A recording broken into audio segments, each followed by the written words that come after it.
मुकद्दस यूहन्ना की इंजील उसका 13वां बाब। ईद फसा से पहले जब यीशु ने जान लिया कि मेरा वो वक्त आ पहुंचा कि दुनिया से रुखसत होकर बाप के पास जाऊं, तो अपने उन लोगों से जो दुनिया में थे जैसी मोहब्बत रखता था आखिर तक मोहब्बत रखता रहा। और जब इब्लीस शमौन के बेटे यहूदा इस्करियोती के दिल में डाल चुका था कि उसे पकड़वाए, तो शाम का खाना खाते वक्त यीशु ने ये जानकर कि बाप ने सब चीज़ें मेरे हाथ में कर दी हैं और मैं खुदा के पास से आया और खुदा के पास जाता हूँ, दस्तरखान से उठकर कपड़े उतारे और रुमाल लेकर अपनी कमर में बांधा। इसके बाद बर्तन में पानी डालकर शागिर्दों के पाँव धोने और जो रुमाल कमर में बंधा था उससे पोंछने शुरू किए। फिर वो शमौन पतरस तक पहुंचा।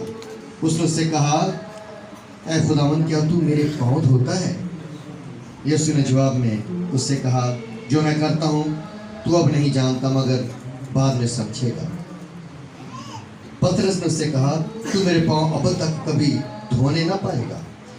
यीशु ने उसे जवाब दिया कि अगर मैं तुझे ना धोऊं तो तू मेरे साथ शरीक नहीं। शमौन पतरस ने उससे कहा कि खुदावंद, सिर्फ मेरे पाँव ही नहीं बल्कि हाथ और सर भी धो दे। यीशु ने उससे कहा, जो नहा चुका है उसको पाँव के सिवा और कुछ धोने की हाजत नहीं, बल्कि सरासर पाक है और तुम पाक हो, लेकिन सब के सब नहीं, क्योंकि वो अपने पकड़वाने वाले को जानता था। इसलिए उसने कहा कि तुम सब पाक नहीं हो।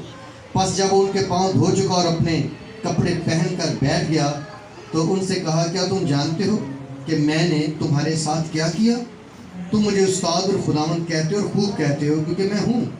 पर जब मुझ खुदावंद और उस्ताद ने तुम्हारे पाँव धोए तो तुम पर भी फर्ज है एक दूसरे के पाँव धोया करो, क्योंकि मैंने तुमको एक नमूना दिखाया है कि जैसा मैंने तुम्हारे साथ किया है तुम भी किया करो। बाकलाम के पढ़े और सुने जाने के वसीले से हम सबको बरकत मिले।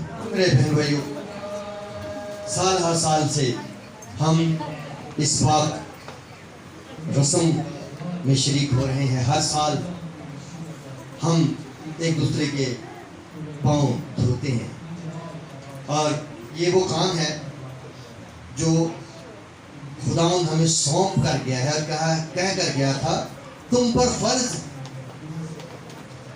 क्या है? रोजे फर्ज नहीं किए, चंदा फर्ज नहीं किया, लेकिन ये काम उसने फर्ज किया है। फर्ज करने वाला काम कौन सा होता है? जो लाजमी किया जाए, जिसे करना जरूरी होता है।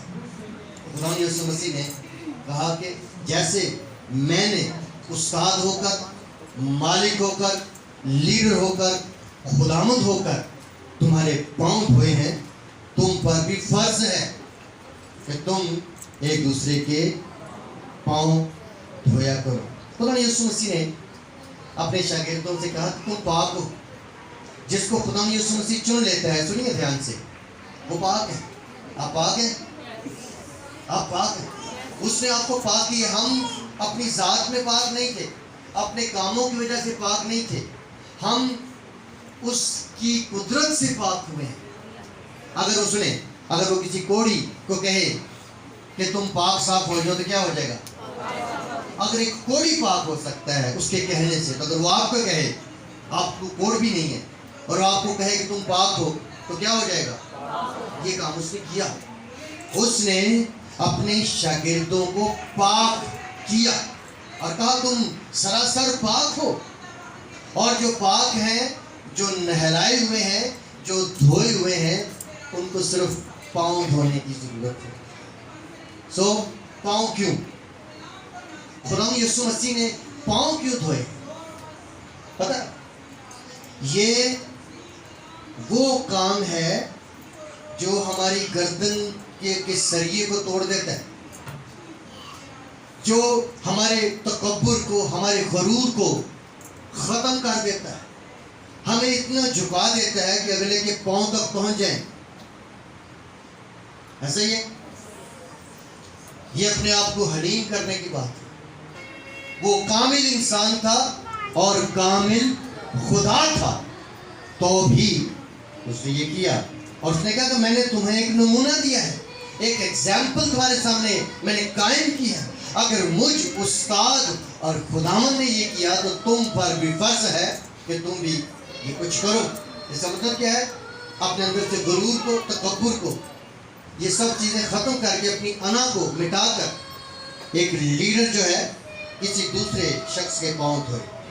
اس واسطے خدا یسوع مسیح نے یہ کام خود بھی کیا اور مقرر کیا، ہم پر فرض کیا کہ ہم بھی اس کام کو ایسے ہی کریں جیسے اس نے ہم پر فرض کیا ہے.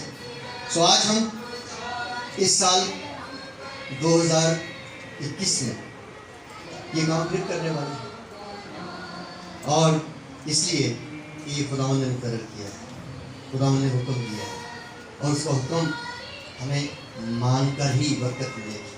آج ہم اس کا حکم ماننے جا رہے ہیں. آپ نے پاؤں دھونے ہیں، وہ کام کرنا جو یسوع نے کیا. آپ یسوع کے نمائندے ہیں، آپ اس کے مقرر کردہ خادم. اگر آپ کے لیے مشکل ہے کہ کسی دوسرے کے پاؤں دھوئیں تو بیٹھ جائیں، لیکن اگر سمجھتے ہیں کہ اگر میرا یسوع نے کیا ہے تو میں بھی یہ کروں گا، پھر آپ کھڑے رہیں. یہ ہمیں ہمبل ہونا سکھاتا ہے، ہمیں اپنے آپ کو حلیم بنانا سکھاتا ہے. حلیم خدا نہیں بنایا کرتا، حلیم ہمیں خود ہی بننا ہے. اپنے آپ کیا بننا ہے؟ آپ نے تو بن جاؤ. کیسے بنو گے؟ صرف پاؤں دھونے کے لیے سے نہیں، اگلا کام بھی کرنا ہے. اپنے آپ کو خالی کرنا ہے اور اپنے آپ کو پاک بنانا ہے. آپ جو لیڈر بہنیں ہیں، آپ ان کے پاؤں دھوئیں گے جو ابھی لیڈر بننے والے ہیں. ٹھیک ہے؟ اور ہماری دعا ہے اگلے سال جتنوں کے پاؤں دھوئے جائیں وہ سب لیڈر بن جائیں. خدا کے فضل سے خدا ایسا کرے گا. اور مہربانی سے صابن سے نہ دھوئے گا، سارے نالوں کے آئے گا. یہ نہیں کہ پچھلے سال سے دھوتے آج دھونے لگے دوبارہ. ٹھیک ہے؟ تو صابن سے نہ دھوئیں، آپ پانی پیروں پر ڈالیں. جنہیں لوگ پیروں سے پانی نہیں پہن دیں تو انہیں پا دے انہیں. اس کے بعد ہم پاک شراکت دیں گے آپ کو. جو بھی آپ سارے اندر آ جائیں گے تو ہم پاک شراکت شروع کریں گے.